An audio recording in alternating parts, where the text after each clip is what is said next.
In questo video voglio andarvi a insegnare dei trucchi per cercare e trovare anche voi tracce d'oro potenzialmente in RI anonimi.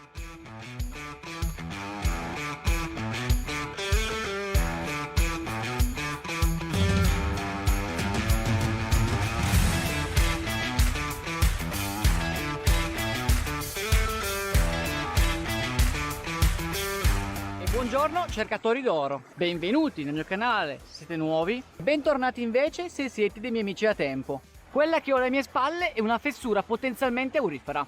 Nel video di oggi siamo venuti in un rio, non è assolutamente importante per la presenza di oro, addirittura non è presente nella videografia che io ho potuto consultare logicamente, e ci troviamo in una valle della provincia di Cuneo che tendenzialmente non è proprio rinomata per la presenza dell'oro. In molti dei rii, dei fiumiciattoli, piuttosto che dei piccoli corsi d'acqua che erodono l'arco alpino ma talvolta anche appenninico, potrebbero presentare all'interno dei propri sedimenti tracce d'oro. Quando si parla d'oro principalmente si parla di una lega, quindi non aspettatevi una purezza al 100%, cosiddetta 24 carati. Piuttosto in un contesto montano come questo si parla di un oro puro a 18-20 carati, quindi si passa dal 75% in purezza in su, ma tendenzialmente mai 100%. Infatti ci sono sempre percentuali abbastanza importanti di argento e rame all'interno della lega.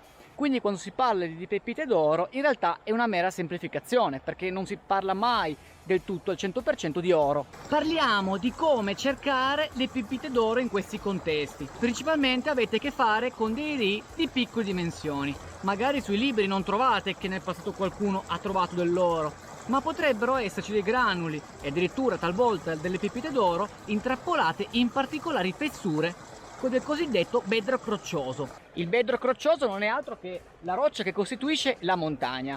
In questi contesti, infatti, di valli molto chiuse, addirittura si nota la medesima litologia, quindi sostanzialmente la medesima roccia, sia sui versanti ma anche costituenti logicamente l'alveo roccioso sopra il quale scorre il fiume. Questa è la roccia che compone il bedrock roccioso.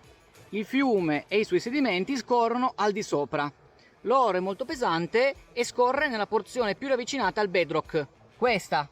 Come potete osservare però il bedrock è variamente eroso e soprattutto tutti gli spigoli sono stati arrotondati dalla forza dell'acqua durante le piene e anche al rotolamento di sedimenti al di sopra del bedrock roccioso. La morfologia dell'alveo fluviale è la sommatoria di numerosissimi episodi, magari che questi continuano e proseguono da migliaia di anni, se non milioni di anni. In sostanza ci vuole veramente molto tempo per erodere completamente queste rocce e addirittura queste possono funzionare da locale trappola, ed è proprio lì che noi andiamo ad approfondire le nostre ricerche.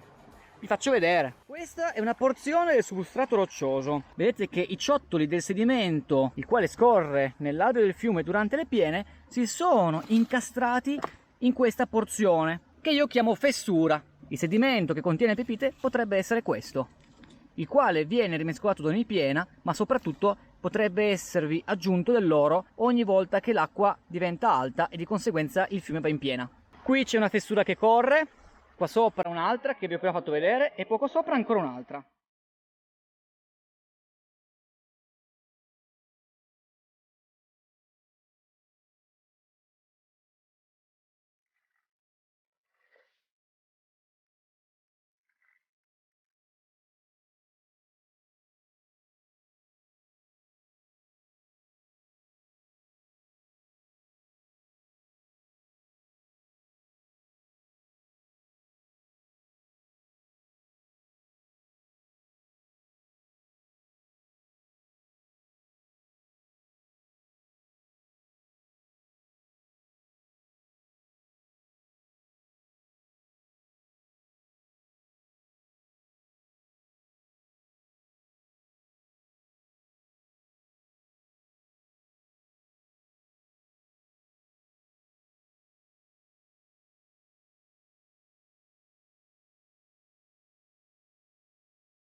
Perché vi conviene anche voi fare questo tipo di ricerca? Innanzitutto servono pochi strumenti. Con lo scovolino estraete il sedimento dalla fessura, cercando di ovviamente fare il minor danno possibile dal punto di vista ecoambientale. Il piatto serve per lavare i sedimenti estratti e la boccetta per recuperare l'oro presente. Aggiungo che spesso avrete a che fare con dei granuli molto piccoli in dimensione, quindi magari anche uno stuzzicadenti potrebbe esservi utile per raccogliere quel piccolo granulo e metterlo nella boccetta. Sempre, mi raccomando, per mezzo dell'acqua. Dovete riempire la boccetta d'acqua prima di mettervi all'interno dell'oro. È più facile sostanzialmente far sì che l'oro vada al fondo della boccetta quando lo inserite. Vi parlo un attimo di alcuni strumenti che adopereremo oggi. Innanzitutto un paio di guanti che ci permetteranno di scavare il sedimento, grazie anche a altri attrezzi, senza sostanzialmente rovinarci le mani. Fidatevi che un buon paio di guanti fa la differenza in questo genere di lavori manuali, soprattutto lungo il fiume, perché potreste avere a che fare anche con dei rifiuti antropici, sostanzialmente di origine umana, come vetri rotti. Questi vi salvano la pelle. Ho appena parlato di vetri, eccone un esempio.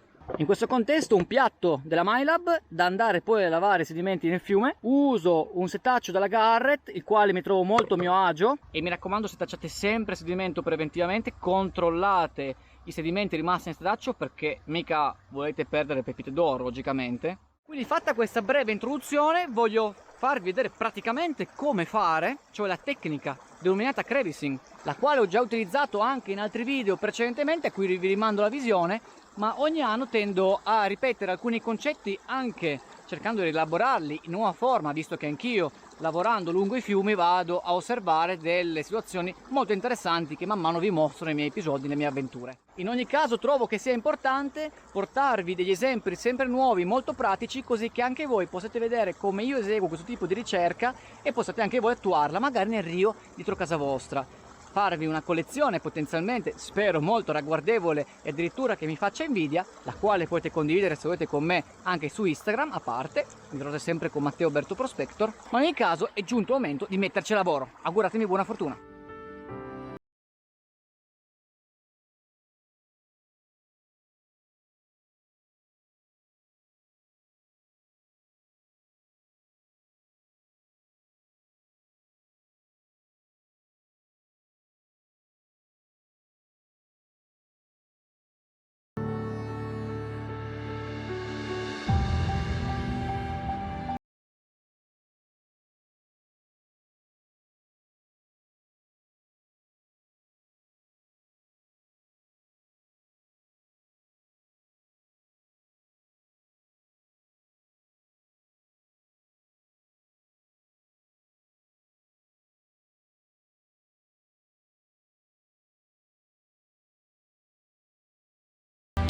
Primo piatto, nessuna traccia, ma non si demorde. Infatti abbiamo eliminato lo sterile più superficiale. Vedete come quei ciottoli sono molto incastrati gli uni gli altri e soprattutto di un colore verde scuro, indice che è un deposito pesante.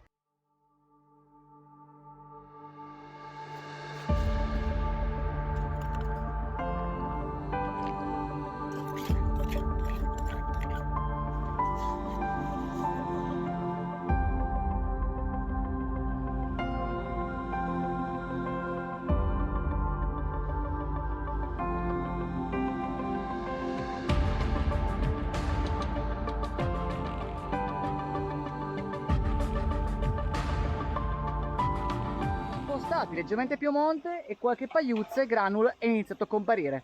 Quindi lungo questo rio ci sono tracce d'oro. Sono comunque pagliuzze di minime dimensioni, si parla di mezzo millimetro. Magari al microscopio potrebbero essere molto interessanti dal punto di vista morfologico. Ma a parte le pagliuzze d'oro e i granuli, abbiamo trovato anche quella che sembra essere un frammento di mineralizzazione composto principalmente da quarzo, carbonati, ma inoltre sulfuri alterati. È molto importante perché questa roccia potrebbe essere indicatrice di un potenziale giacimento a monte e quindi, visto che qua si trova sotto forma di ciottolo, bisognerebbe risalire il fiume per scoprire dove queste vene arrivano e probabilmente anche l'oro che troveremo oggi.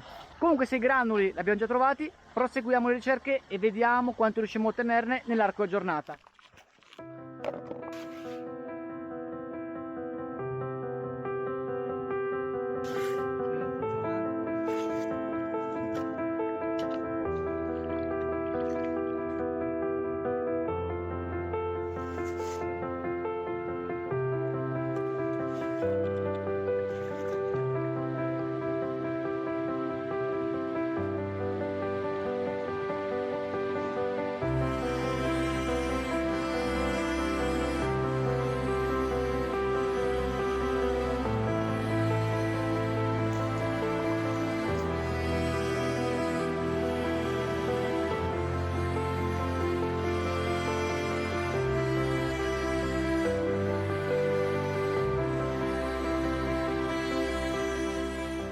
Siamo giunti alla fine di questa avventura, ma prima di concludere ci trasferiamo nello studio a osservare quello che abbiamo trovato oggi. Si tratta comunque di una decina di granuli più o meno variegati nella loro morfologia, peso infinitesimale, ma questa si chiama campionatura. In alcuni versi la campionatura deve almeno raggiungere 1 grammo, dipende un po' chi fa le campionature. Nel mio caso specifico, dal momento in cui trovo una ventina di granuli mediamente, si mettono da parte, si mette sopra l'etichetta il nome del rio e di conseguenza va a far parte della propria collezione. Solamente hanno località migliori, più promettenti, lungo i fiumi, maggiormente auriferi, alcuni di questi sono ancora inediti, tra parentesi, e quindi anonimi, si possono trovare le pepite d'oro da diversi grammi in peso. Purtroppo non è stata questa l'avventura in cui abbiamo trovato questi ritrovamenti, ma sappiate che trovare l'oro alla prima prospezione in un rio completamente anonimo, secondo me è già interessante.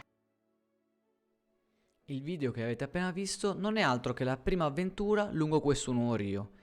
Molte altre sono susseguite successivamente, che hanno portato alla formazione di questa campionatura di circa 6 decimi d'oro, composto principalmente da pagliuzze abbastanza spesse e qualche granulo.